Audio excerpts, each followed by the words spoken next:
11টা বজাত আমাৰ গেট তলা মৰা আছে আমাৰ 11টা বজাৰ পাছত যদি কোনোবা যদি আহে বাহিৰৰ পৰা আমাক ফোন কৰিব লাগিব। এখন ভদ্ৰ সমাজত থকা এজন গাভৰু ছোৱালী তাইৰ ৰূপ চক একেবাৰে মদত মাতাল হৈ থকা এজনী যুৱতীৰ কথা শুনক।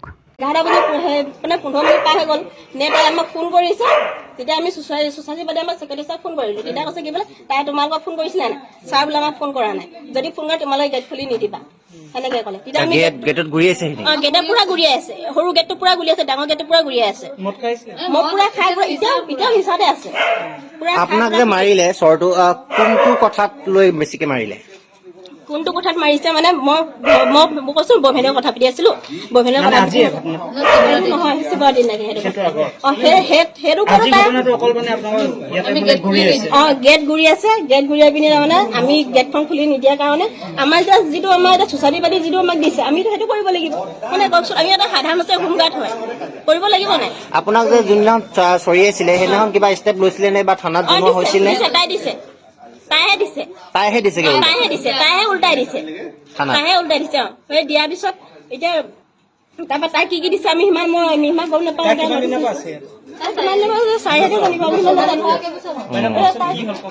ইয়াতে ফ্লেটত থাকে, ফ্লেট নাম্বাৰ তাইৰ এইটো। তাই একচুৱেলি ফ্লেটটো আমি ইয়াত থকা আজিৰ পৰা মোটামুটি 2012ৰ পৰা আছো, 14 বছৰ হ'ল। কিন্তু তেতিয়া ফ্লেটটো আছিল তেওঁৰ মাক বাপেকৰ নাম, আগতে ভাড়া চাড়া দি আছিলে।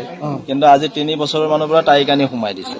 কিন্তু তাই যেতিয়া সোমাইছে ইয়াতে আমি জানো তাইৰ মাৰ্কেটত অলৰেডি বেয়া ৰেকৰ্ড। আমি বাপেকক বহুত ৰিকুৱেষ্ট কৰিছিলোঁ যে এটলিষ্ট আপোনালোক থাকক নাইবা ভাল ভাৰতীয় মানুহ দিয়ক, কিন্তু তেওঁলোকে নুশুনিলে।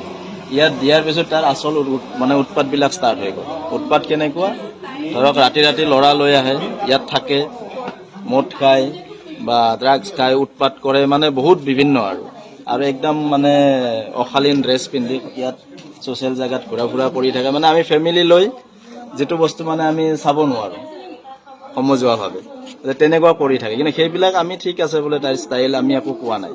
কিন্তু যেতিয়া তাইৰ মেইন উৎপাত ষ্টাৰ্ট হ'ল, মেইন উৎপাত কেনেকুৱা, তাই বেলেগ ল'ৰা লৈ ইয়াত থাকে আৰু ৰাতি 12টা-1টা বজাত মদ খাই আহে, আহি দৰ্জাত লাট মাৰে, দৰ্জা খোলাৰ কাৰণে উৎপাত কৰে, চিকিউৰিটিক আহি মাৰে।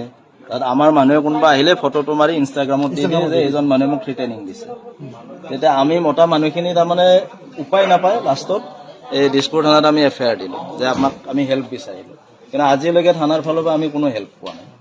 কিন্তু আজি এতিয়া এনেকুৱা সময়ত আপোনালোকো আহিলে য'ত নেকি মানে তাই দৰ্জা 2 ঘণ্টামান দৰ্জা লাট মাৰি ভাঙি দিছে আৰু লগত এজন কোনোবা বেলেগ মানুহ লৈ আহিছে, দালাল টাইপ মানুহ, সিও আহি ইয়াত উৎপাত কৰি আছে। পিছত আমি উপায় নাপাই আমাৰ লেডিজখিনি নামি আহি ক'লে যে কি হৈছে। তাই তেতিয়া দমচম দি তাই ৰুমত গৈ এতিয়া দৰ্জা মাৰি সোমাই আছে, ওলাই অহা নাই। তাৰপিছত দিছপুৰ থানাৰ পুলিচ প্ৰথমতে 3জন পুলিচ আহিলে। সেই 3জন পুলিচে যিজন দালাল আছিলে তাক উঠাই লৈ গুচি গ'ল, ক'লে যে লেডিজ পুলিচ আহিব। তাৰপিছত তাৰ খবৰ নাই। আকৌ আমি কণ্ট্ৰল ৰুমত ফোন কৰোঁতে এতিয়া পুলিচ পাৰ্টি এটা আহিছে। কিন্তু তেওঁলোকে এতিয়াও আমি ৰিকুৱেষ্ট কৰি আছো যে তাইক যাই আনক, কেছটো ৰেজিষ্টাৰ কৰক, মেডিকেল কৰক। কিন্তু তেওঁলোকে এতিয়ালৈকে ষ্টেপ লোৱা নাই। নাজানো আপোনালোকেও আছে, উঠাই নিলে তেখেতৰ নাম চাম জানেনে? তেখেতৰ নাম চাম বৰ্মন। গাড়ীৰ নাম্বাৰটো আছে, গাড়ীৰ নাম্বাৰটো মই কৈ দিম। প্ৰায় আহে নি? তেওঁ প্ৰায় আহে, সতীশ বৰ্মন। এইটো গাড়ীৰ নাম্বাৰ আছে, এয়া 01DA 3000 ইনোভা, গ্ৰে কালাৰৰ ইনোভা। তেওঁ প্ৰায় আহে আৰু তেওঁ আহি দিয়ে। এইটো দীৰ্ঘদিনৰ পৰা হৈ আছে। দিয়ক, ঠিক আছে, থেংক ইউ। আৰু এতিয়া ধৰক আমি ফ্লেটটো তাৰে মাকৰ নামত আছে। তেতিয়া গোটেইখিনি কথা জানিবৰ কাৰণে আপোনালোকে তাই আনাৰ ব্যৱস্থা কৰিব লাগে। তাইৰ কি প্ৰব্লেম হৈছে, আমিতো আমাৰ কথাখিনি ক'লে আকৌ নহ'ব, হয় নহয়? তাইৰ কথাখিনি কওক। তাই যি অভদ্ৰ ব্যৱহাৰ কৰিছে তাই নামি আহিব লাগে। এতিয়া আমি যেনেকৈ নামি আহিছো, তাই নামি কিয় নাহে? তেতিয়াৰ পৰাতো 2 ঘণ্টা ধৰি হাহাকাৰ কৰি আছে, চবকে ডিষ্টাৰ্ব কৰি আছে। এতিয়া তাই কিয় নামি নাহে? দিনে দিনে বৃদ্ধি পাইছে গুৱাহাটী চহৰত যুৱতীসকলৰ মদ খাই তাণ্ডৱ লীলা। গতিকে কেনে পালে জনাব।